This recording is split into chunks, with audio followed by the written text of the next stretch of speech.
Good morning and welcome to Mama Sue's Kitchen. This morning I'm making a cake for a special girl whose birthday is today. Her name is Candy, and her mother was probably the best cake maker in our town. And Sweet Gert passed away last year with COVID. She's the first friend or an acquaintance that I knew that actually passed away from COVID, and it hurt so bad. Well, Candy's birthday is today, and the first time that her mother hasn't made her birthday cake, and her favorite was strawberry. And I'm not sure, but I think Candy's gonna be 40 years old today because she and our son graduated together. But this is not going to be as good as Gert's cake. But I'm going to make it because Candy needs a strawberry cake on her birthday. Now, this is probably one of the most requested cakes that I make. And it starts with a white cake mix. Doesn't matter the brand. But you're going to take one white cake mix,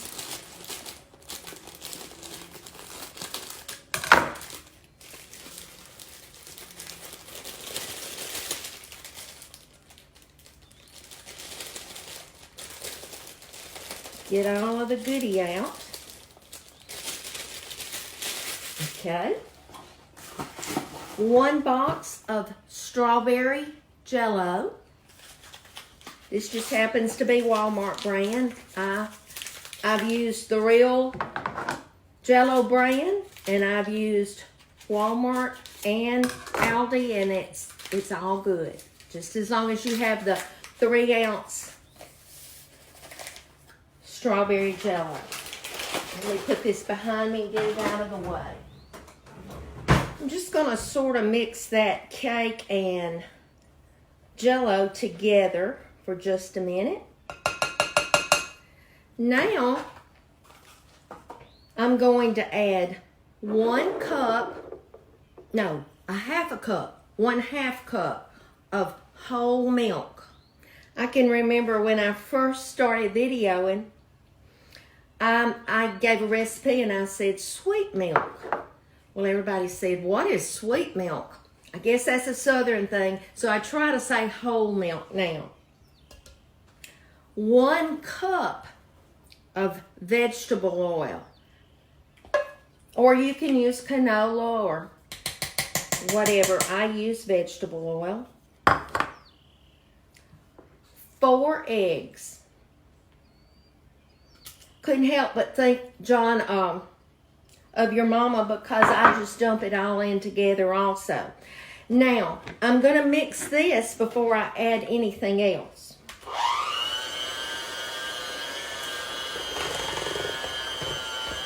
I have preheated my oven to 350 degrees.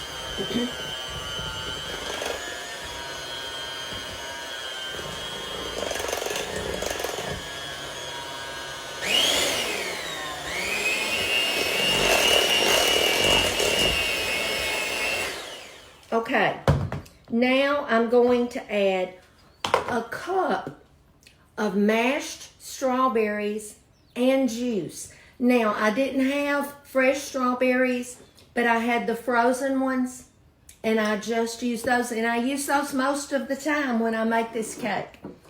I can't tell a difference.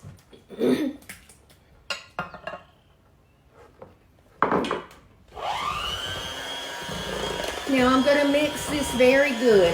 It'll take me just a minute.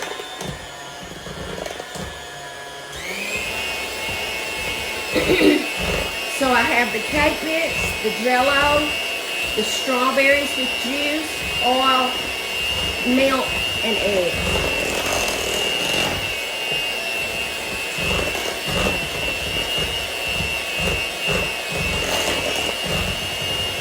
There's no other way to show you this without the noise. I put it on a dishcloth, dish towel, trying to keep it from being so noisy.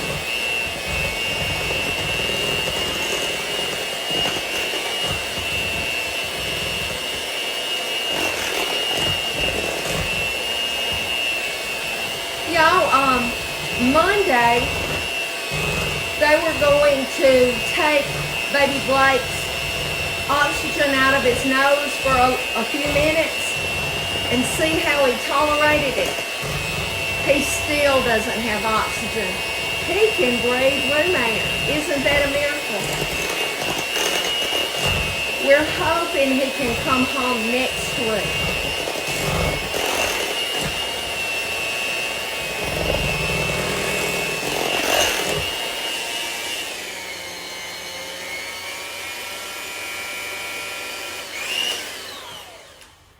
Alright, I always try to get the strawberries that have caught on my beaters. I try to get those off and in here because they make it really good. I think I've got most of them off. There's that one that doesn't want to come off.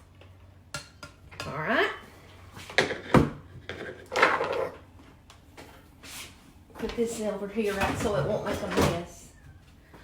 Alright, now what I have done, I have sprayed each, I used 3 8-inch cake pans. And I spray mine with Baker's Joy. This has the non-stick with flour. Of course, you can't see the flour once it sits.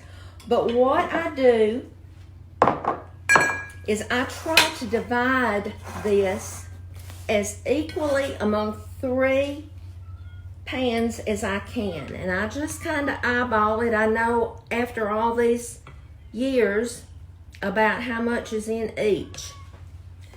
I go back and add some more after I do it.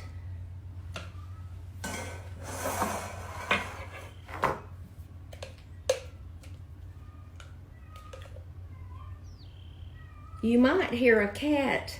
We don't have a cat. But my daughter does, who lives next door, and while they're gone during the day, that cat comes out here. And I have my window up in the kitchen. It's not cold today, but it will be tonight. So I just wanted to let some fresh air in while I could. Make sure I get all that. All right, let me show you what I do. I take each pan. I just do that to try to get the air bubbles out. I don't know if it helps or not, but I've always done it. All right, let me do this one.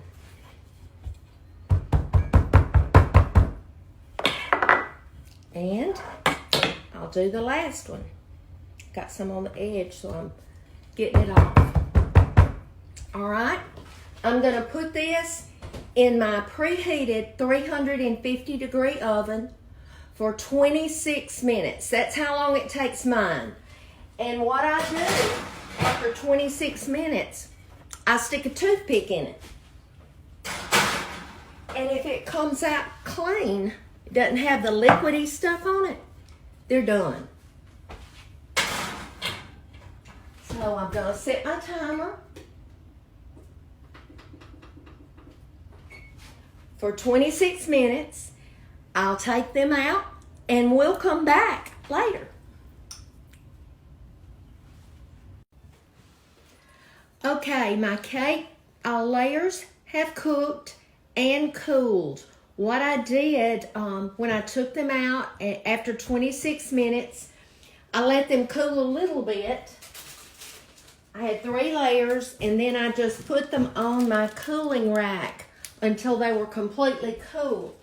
But what I did, I went ahead and I took one of them up before I started the video and put it on my little cake, paper cake holder.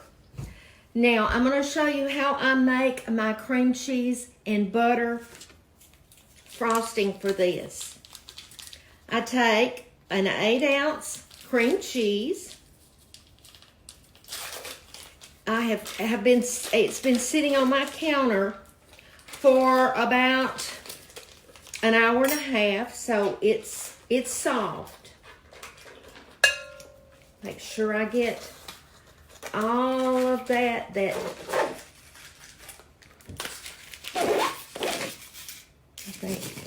All right. And 1 stick of real butter. You can use unsalted. I use salted. I told my husband last night, I was making him a grilled cheese, and I said, you know, I love the salty taste in the butter, and I use it. So before I add anything to this, I'm going to mix this really good.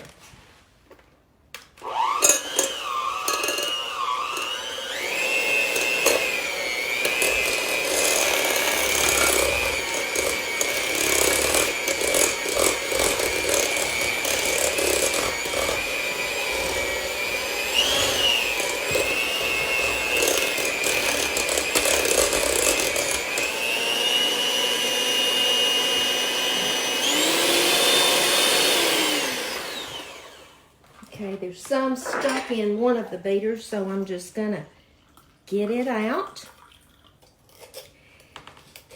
And at this time, you can use a box of confectioner sugar, the powdered sugar.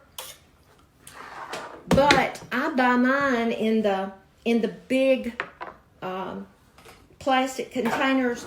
So what I do, a box is really 3.5 cups. So I'm going to go ahead and I'm going to add 2 cups right now. Then I'm going to mix this.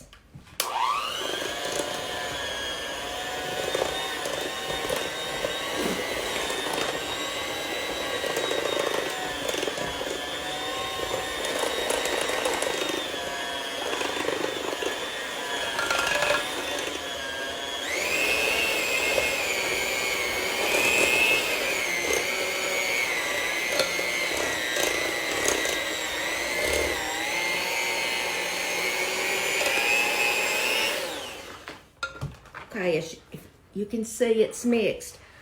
But before I add the other, the recipe calls for 1/2 cup of mashed strawberries. And they're not to have juice, they're drained. So I've been letting mine sit over this container to get all of the juice that I can out. All right. Now I'm going to mix this in with that I've already mixed. Just a little bit. Okay. Now I'm going to put another cup. The reason I added the strawberries, it gives it a little juice and it makes it easier to mix. Whew.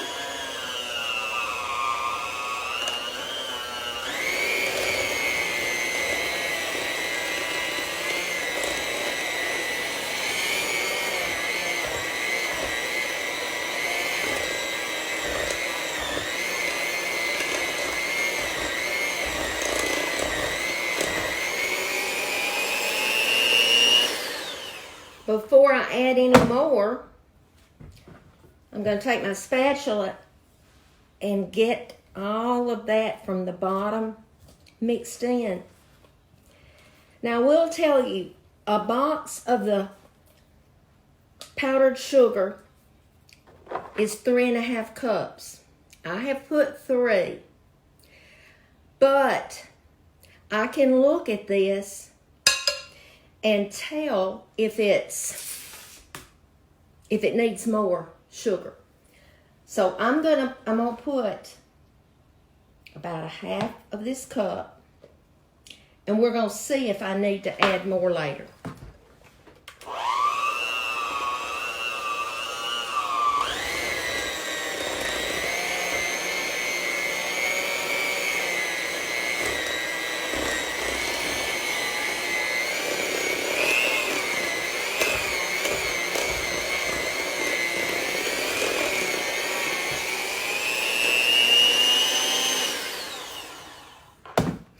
This cake is not hard to do. It's just a little time consuming, but it is worth it. So worth it. All right, y'all. It looks okay, but I'm going to add about 1/4 of a cup more. And the reason I do that, I want the frosting to stay on my, it's about 1/4 of a cup right there. I want it to stay on the cake and not be runny at all. Now I want to tell you that you can make this cake in a 9 by 13 and use the frosting, and it will taste good. It's going to taste the same. But there's something about these layers with the frosting between the layers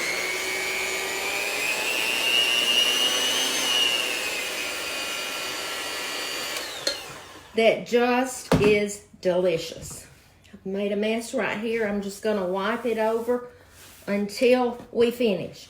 Now let me show you how I do my frosting. I may not leave the video on the entire time because it does take a while. I take this first frosting and I'll put it on the cake. I take about 1/3 of the frosting. Now I bought this little Lazy Susan that spins because it helps. All right, a flat spreader is so much easier. And then I just go all around, put a little bit more.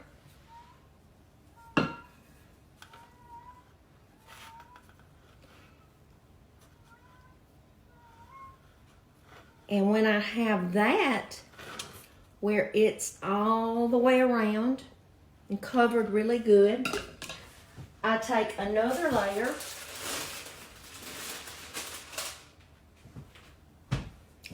I'm going to put it on top of that. Then I'm going to do the exact same thing.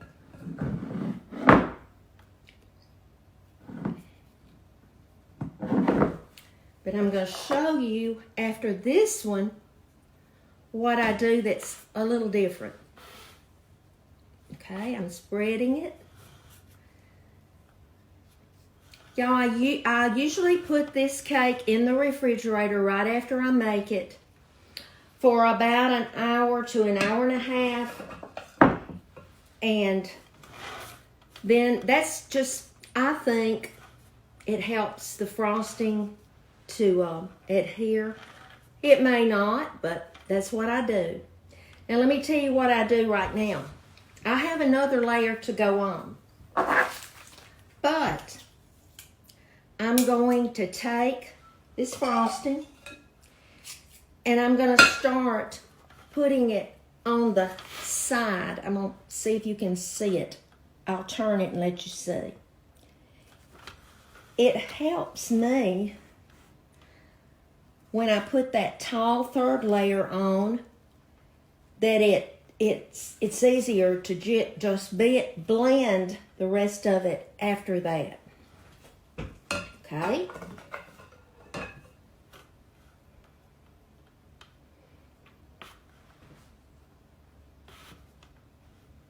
I always put it right on the edge and then I just kind of turn my Lazy Susan. Can you see how that's frosting? I think you can. I can. Hope you can. Just a little bit more.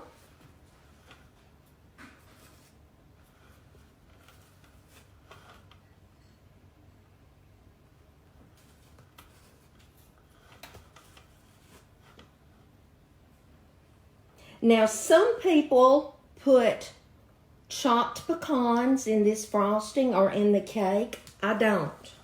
This is how I make mine. And when we have events at church, I usually take this cake because everybody likes it. All right, I didn't show you how I get this off, but when I'm ready to put another layer, I pick up the wax paper, turn it over in my hand.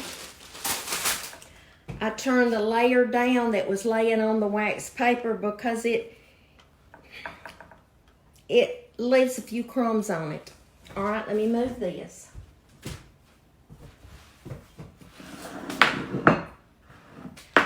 I'm sorry it's taking a while, but I want you to see what I've done. Okay? You know, I don't mean to take up your time, but this one was something that it might help you when you see to frost a cake, that it helps to have like this Lazy Susan to turn it.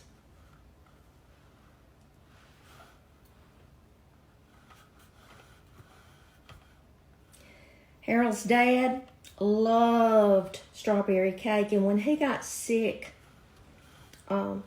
he had ALS, passed away in 1981. And when he got sick, this sweet lady brought him a strawberry cake, and oh, he loved it. He talked about that all the time. And I know if she's watching, Gloria Hawk, I hope that you know what that meant to him, that she brought him that cake. She makes good strawberry cakes too. All right. We're just about done. What I'm going to do, though, is make sure, you have to be sure along the bottom that you got the frosting all the way to the bottom. So, I'm going to go back along there and I think I did. Looks like it. I will put this recipe on just a little bit later. I'll have to type it up. It's not in my cookbook, but I will. Oh, there's a little bit more frosting there, y'all. We got to put that on there. It's not much, but it's a little bit, and that's the good part.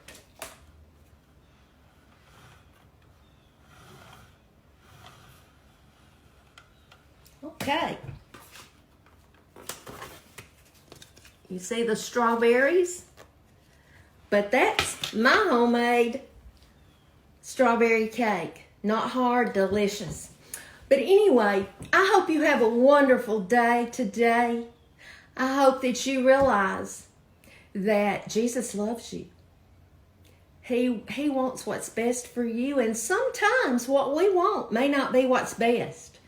So I have started in the mornings before my feet hit the floor. I ask him to direct my steps because I'm pretty busy every day trying to get the cookbooks out and do my other chores around the house, and I'll ask him, direct my steps, and I have found that it makes it so much easier when I do that. But you be salt and light.